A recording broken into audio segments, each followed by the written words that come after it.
De modo que a gente vai tentar fatiar aqui e, naturalmente, durante o programa ainda discutir sobre essa situação. Porque, definitivamente, imaginar aí golpe de Estado em meio a um cenário de democrático, até que ponto a gente tem essa capacidade, primeiro, de entendimento, né, do que é um golpe. Segundo, dos reflexos. Quem é que ganha, de fato, com um golpe? Você, que é um cidadão comum, ou Anderson Torres, que sabe o que está fazendo, Daniel Silveira, que agora está preso, passou a primeira noite na cadeia, ou Arthur Duval, que, bom, mudou de ideia, né? Não quer mais deixar o mandato, porque sabe que a democracia, por meio do mandato, lhe dá couraças e foro privilegiado, e Valdemar da Costa Neto, que disse que não disse o que disse.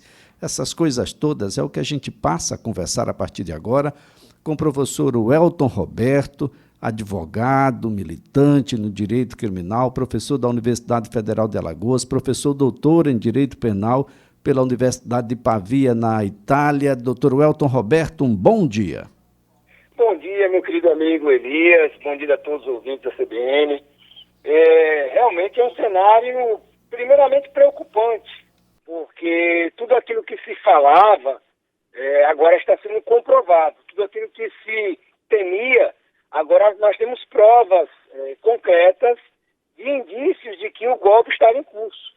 E um golpe de Estado, onde nós encontramos a tipicidade material penal no artigo 359, letras L e M do Código Penal Brasileiro.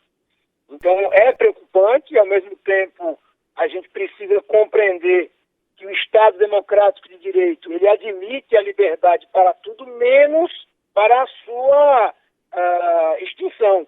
Então, todos esses personagens precisam ser investigados, garantidos a eles um processo justo, com ampla defesa, com contraditório, mas que é necessário que tenhamos todos a consciência de que, com a democracia, nós não podemos negociar, nós não podemos transacionar para a sua extinção.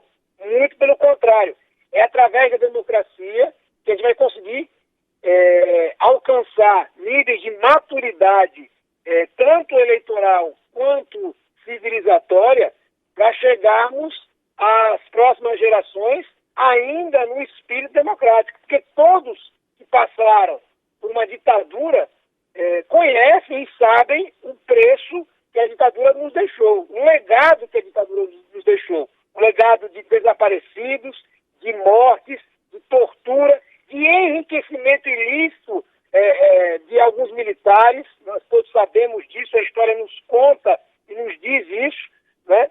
De interventores em cidades, em estados, no país, e que não nos fez muito bem.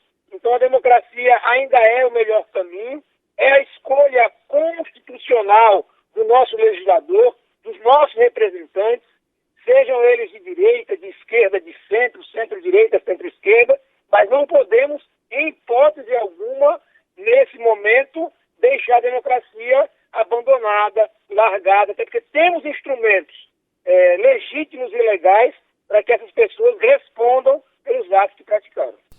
Bem, doutor Welton Roberto, há quem queira comparar movimentos rurais que ocupam a praça ou caminham pelas avenidas em busca de terra para plantar, para viver, ou movimentos urbanos em busca de uma casa para morar, ou até mesmo daqueles que em determinado momento fecham a via porque há 60 dias a água não chega nas torneiras de casa, mas as contas das operadoras chegam, com o que aconteceu em frente aos quartéis e com o que aconteceu no dia 8 de janeiro na invasão aos poderes. Essa comparação é injusta? Essa comparação é leviana. Além de ser injusta, ela é leviana, ela é uma inverdade, porque, como eu disse, a democracia admite que nós possamos estar nas ruas protestando por água, por comida, por habitação. A democracia admite que nós temos liberdade de protestar por direitos fundamentais. O que a democracia não admite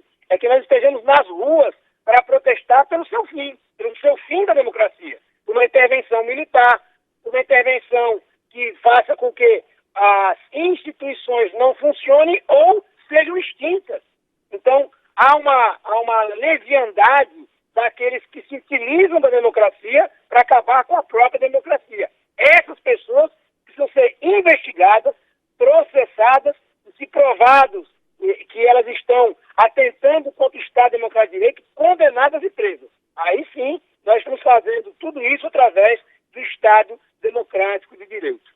Fica aqui imaginando, doutor Elton Roberto, de que não estamos tratando de caça às bruxas. As prisões foram em flagrante, as pessoas produziram as próprias provas em boa parte dos casos e responderão por algo que não é possível no estágio em que nos encontramos com a carta cidadã que nós temos e essas pessoas descobriram agora o que é uma cela superlotada, por que tem que existir direitos humanos, a necessidade de uma audiência de custódia, ver o juiz nas primeiras 24 horas, descobriu o porquê o pedido não poderia ser atendido. E, aliás, a gente precisa ter muito cuidado com o que pede para não ter, né, doutor?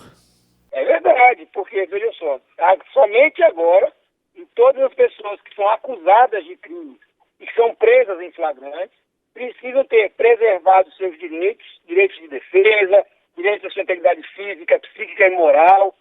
Os direitos humanos, eles estão presentes em todos os momentos da vida do cidadão e da cidadã, em todos os momentos. Inclusive nesse momento de angústia, que é o momento da prisão. E aí precisam estar preservados. E essas pessoas que pediam a extinção do Estado Democrático de Direito, que pediam a extinção dos direitos humanos, começaram a perceber, somente agora, infelizmente, para que serve o Estado Democrático de Direito, para que servem os direitos humanos, no momento em que elas próprias cometeram condutas criminosas, produziram provas contra si mesmos, né, achando, ou numa hipnose coletiva, que estavam fazendo um bem, que estavam buscando liberdade. Ninguém busca liberdade escolhendo a liberdade do outro. Esse é o primeiro princípio que nós aprendemos, inclusive nas nossas famílias. A minha liberdade termina quando começa a do outro. Os meus direitos têm limites. As minhas garantias são garantias de cidadania e não garantias para acabar com a cidadania. Não se pensa em extinguir o outro porque ele pensa diferente de você. Não se pensa em matar o outro porque ele não vota como você vota. Não se pensa em acabar com a democracia porque você perdeu uma eleição. Isso é um absurdo, é a barbárie, é o estado de barbárie. E nós compreendemos bem, a política como ciência, ela foi instrumentalizada exatamente para pacificar os anseios antagônicos. E é através da política que a gente precisa colocar as nossas ideias, os nossos ideais, as nossas concepções ideológicas que podem convencer uma maioria. E essa maioria, votando nos nossos anseios, ela governa, mas sempre dentro de um instrumento democrático. Nunca de um instrumento ditatorial, autoritário, mas sempre de forma politizada, civilizatória, conversando, fazendo com que as pessoas se convençam de que os projetos que são colocados naquele momento são melhores do que o projeto do outro. É assim que se faz, é assim que se cresce, é assim que se tem maturidade para a gente continuar convivendo na sociedade.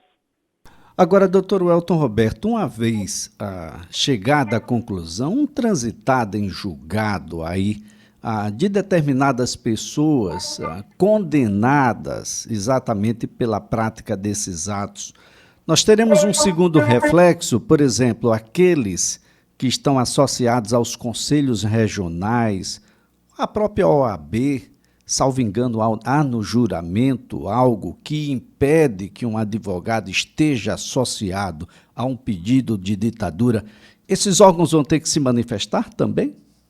Eu espero que se manifestem, porque eu, quando me credenciei para ser advogado, eu fiz um juramento. O meu juramento era de proteger a Constituição Federal, não atentar contra o Estado Democrático de Direito. Se essas pessoas assim fizeram, precisam ser processadas e cassadas nos seus registros de advocacia. Não podem advogar. Essas pessoas não podem estar advogando contra o Estado Democrático de Direito, contra o próprio juramento que fizeram perante a da Ordem dos Advogados do Brasil. É necessário que todos os conselhos, Conselho de Medicina, de Arquitetura, de Engenharia, o Conselho da Ordem dos Advogados do Brasil, quaisquer pessoas que profissionalmente, se utilizando da sua profissão, atentou contra a democracia, elas percam a sua licença para não mais poder estar utilizando da sua profissão para dar golpe de Estado. Isso, para mim, é inconcebível. Bem, nós estamos com várias operações. Nesse momento tem uma quarta fase de uma operação que a Polícia Federal diz ser permanente. Algumas pessoas já foram presas, já tiveram, por meio aí do próprio Ministério Público, uma ideia muito clara de denúncia dessas pessoas. A Justiça já está se manifestando. A tendência é que esses processos sigam em que instância? É um crime contra o Estado? Isso vai ser no Supremo Tribunal Federal, doutor? A princípio, sim, porque quando 8 de janeiro, quando houve a invasão ao Supremo Tribunal Federal, com tentativa de fechar o Supremo tem utilizado o regimento interno dele, aonde o ataque ao Supremo passa a fazer com que o próprio Supremo se legitime para processar essas pessoas. Então, em primeiro lugar, nós temos aí o Supremo Tribunal Federal como locus, né, o lugar onde essas pessoas serão processadas e, se culpadas, condenadas. Então, é um processo que se começa já numa instância originária, que é o Supremo Tribunal Federal, porque a conduta criminosa afetou diretamente o próprio Supremo. Muito bem, doutor Welton Roberto, esse é apenas um ponto de partida dessa nossa conversa. Nós estaremos acompanhando para e passo, naturalmente, todo o trâmite dessa sua situação e que não tenham dúvidas aqueles que estavam na condição de golpistas de que o Estado Democrático de Direito vai consentir a ampla defesa e o contraditório de modo a que isso seja feito atendendo a todos os preceitos e princípios constitucionais. Muito obrigado, doutor Welton. Eu que agradeço, um forte abraço, Elias. Estou à disposição sempre. Dr. Welton Roberto é advogado, criminalista, é professor da Universidade Federal de Alagoas, professor em Direito, doutor em Direito Penal, doutorado realizado na Universidade de Pavia, na Itália. Às 10h mais 30 minutos, você acompanha agora um breve intervalo. Em seguida, o repórter CBN.